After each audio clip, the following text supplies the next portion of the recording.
নমস্কার সবাইকে বন্ধুরা, আজকে ৮ জুন 2025 ইংরেজি ত্রিপুরা দর্পণ পত্রিকায় উঠে আসা একটি বিশেষ গুরুত্বপূর্ণ হেডলাইনের বিস্তারিত আলোচনা কি দেওয়া হয়েছে সেটা এখন আমরা দেখব। হেডলাইনটির নাম হলো জনজাতিদের সঙ্গে প্রতারণাই করে যাচ্ছে মতা সুপ্রিমো প্রদ্যোৎ। এখানে বলা হচ্ছে, রাজ্যের উপজাতি অংশের মানুষের কোনো উন্নয়ন করেনি তীব্রামতা। এডিসিতে শুধু এখন দুর্নীতি। বছর পেরিয়ে গেলেও এডিসির কর্মচারীরা তাদের প্রাপ্য পেনশন পাচ্ছেন না। জনজাতিদের উন্নতির কথা বলে জনজাতিদের সাথেই প্রতারণা করেছে তীব্রামতা সুপ্রিমো প্রদ্যোৎ কিশোর মাণিক্য। শুধু তাই নয়, রাজ্যের জনজাতিদের আরও কয়েক ধাপ পিছিয়ে দিয়েছে তীব্রামতা। অগণতান্ত্রিকভাবে পরিচালিত হচ্ছে রাজ্যের স্বশাসিত জেলা পরিষদ। এই কথাগুলি বলেন স্বশাসিত জেলা পরিষদের প্রাক্তন মুখ্য কার্যনির্বাহী সদস্য রাধাচরণ দেববর্মা। তিনি শনিবার একটি প্রচার মাধ্যমে কথা বলতে গিয়ে বর্তমান এডিসির শাসক গোষ্ঠীর উপর এই অভিযোগ তুলেছেন।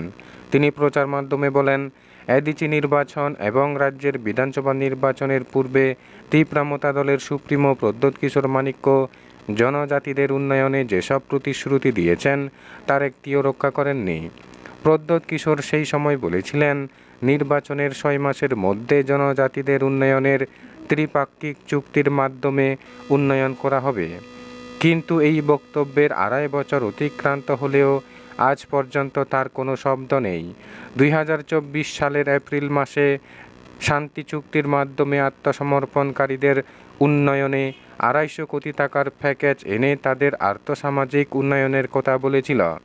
অথচ 1 বছর অতিক্রান্ত হওয়ার পরও সেই 250 কোটির কোনো হদিস নেই।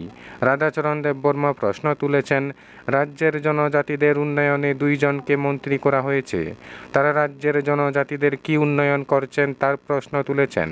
আবেগের সাথে জনজাতিদের জানিয়েছিলেন, নির্বাচনের 150 দিনের মধ্যে 23,000 চাকরির ব্যবস্থা করা হবে।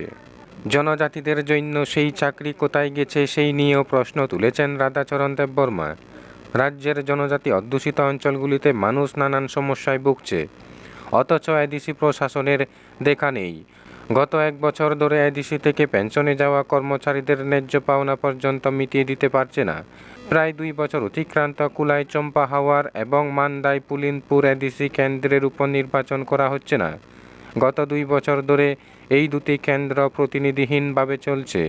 রাজ্যের ভিলেজ নির্বাচন নিয়ে তীব্রামতার কোনো বক্তব্য নেই। আজ পর্যন্ত ভিলেজ নির্বাচন করাতে পারেনি এডিসি। কার্যত তীব্রামতা জনজাতিদের জন্য কোনো কাজই করছেন না। শনিবার এই কথাগুলো তুলে ধরেছেন এডিসির প্রাক্তন মুখ্য কার্যনির্বাহী সদস্য রাধাচরণ দেববর্মা। বন্ধুরা, খবর আপাতত এই পর্যন্ত। বন্ধুরা, ভিডিওটি ভালো লাগলে লাইক, শেয়ার, সাবস্ক্রাইব করে আমাদের সঙ্গে থাকুন। ধন্যবাদ সবাইকে ভিডিওটি দেখার জন্য।